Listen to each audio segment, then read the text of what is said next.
For Yoshanda, the Atlanta commute used to mean just crawling along, wasting time in gridlock. But not anymore. With Peach Pass, Yoshanda zips past the backups. Peach Pass gets me to work on time and home for those meaningful family moments. The express lanes keep my busy life moving. Less traffic, less stress. Get to your life faster with Peach Pass. Get yours at peachpass.com. It's a common sense recap of the big stories. It's Katz and Cosby on 77 WABC. A #1 nonfiction author, 19 books in print, and of course another big one coming up soon. And joining us now is the great Bill O'Reilly, of course, Common Sense with Bill O'Reilly, every night here, 9 to 10 p.m. on WABC. Bill, I know that we have Peter King also in the studio with me and John and the judge, and I know you were at the service, you were at the funeral for Officer Diller Bravo. Yeah, I wrote about it on BillO'Reilly.com. There's a column and a message there that gives you the nuts and bolts. But I want to advance the story a little bit. I listened to former Governor Cuomo at the top of the program tonight. We don't have a lot of time here, but we're going to go over time for you. Yep. All right. Well, it's nice of you guys, but I think I have something important to say, so hopefully it'll be worth it. We all know what happened. And there really is very little debate about the failure of Albany and New York City to protect the citizens of the city and state. You really can't get an articulate voice to say, no, what the no bail law is good and it's going to provide security for everybody. You don't find it. They either attack you personally, they being the supporters of that, or they run and hide.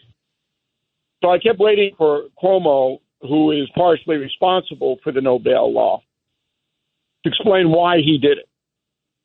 And he's never explained why he did it.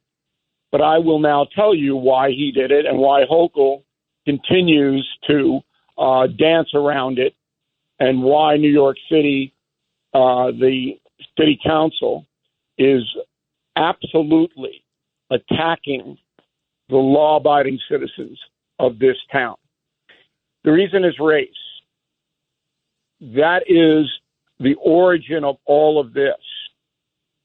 And once you get into the race area, white people are afraid, because if they speak up against policies designed to help minorities, they're labeled bigots and racists. You know that. Everybody knows that. That's the way the game is played.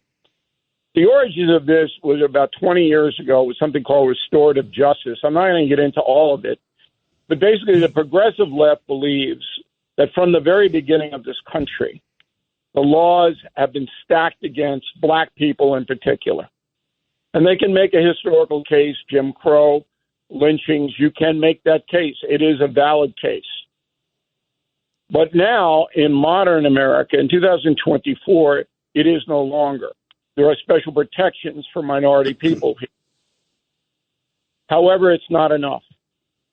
And because the crime in New York is disproportionately committed by blacks and on African-American innocents, they suffer the most from the crimes committed by their own. The white power structure, aided by African-American politicians, have decided to blow up the whole thing. And that's what we're seeing.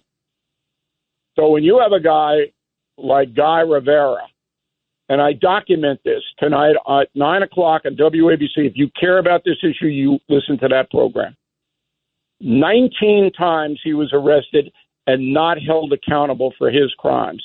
He was arrested 1 year ago for carrying an unlicensed loaded firearm. He had 2 prior convictions and 18 other arrests, and they let him out on the street. Don't tell me gun control. Don't tell me gun crime, Mr. Mayor. Don't even say those words. You let that guy out when he had a loaded gun with all of his rap sheet. You let him run around the city.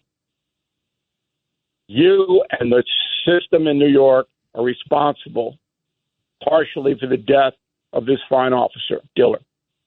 That is the truth. They don't want to prosecute African-American criminals.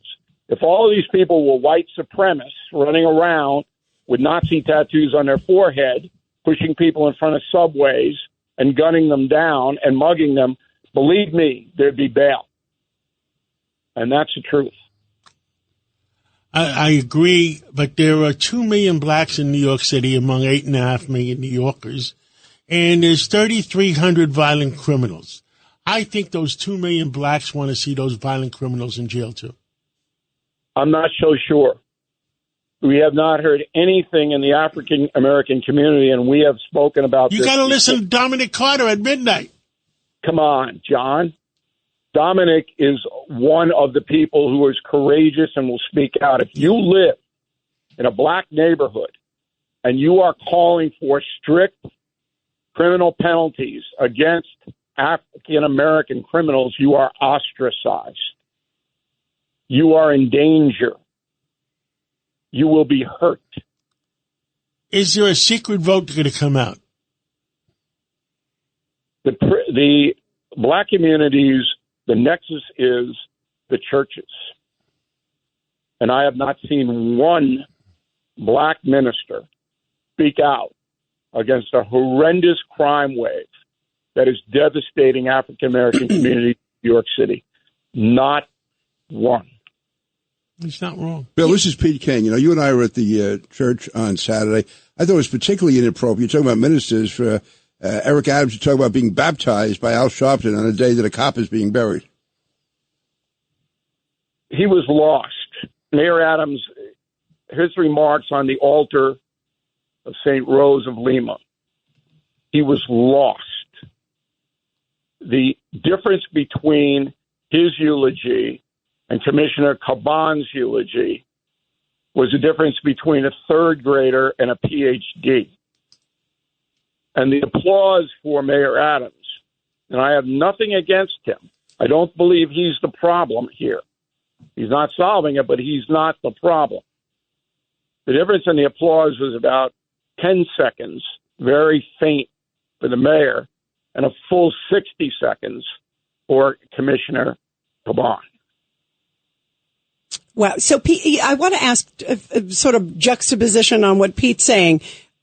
How do we change this? Because it's so disheartening to see all of this, Bill. How do we change this? You heard it from Andrew Cuomo. Andrew Cuomo announced today on Katz and Cosby that he's running for governor next time around. When is it? 26? Is that when it is? November 25 is the mayor's election. November 26 is the governor's election. So he announced today that he's running against Hochul in the primary. That's what he did. When you asked him, when is it going to stop? He goes, I don't think it's going to stop until the next election. That was basically saying, I'll stop it. And that's what I'm going to campaign on. So you can't change the minds of fanatics. You can't.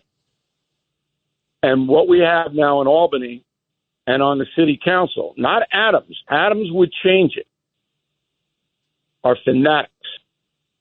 They're far left fanatics who hate the system and in some cases hate white people. And again, that is the truth. You know, the problem, Bill, when I hear even next November, not this one, and the following, that's a long time. You know, that's a lot of damage that can happen. And sadly, a lot of crimes and problems. Rita, the only thing that could change this kind of pessimistic prognostication is if the people of New York got out and started to demonstrate. If they would line up in front of City Hall in numbers with signs and start to say, we've had enough, and go up to the state capitol and say, we've had enough, that could change. Hochul's very worried about her own political career. Very worried. If the election were held tomorrow, Cuomo would beat her. Okay? maybe a Republican would beat them both at this point. Have to be well-financed, have to be a very charismatic candidate. But Hochul is extremely worried because it's coming down on her, and so far she has not shown the strength to stand up to the progressive left, which is destroying the city. Even Cuomo says that. And they were part of his group when he was up there.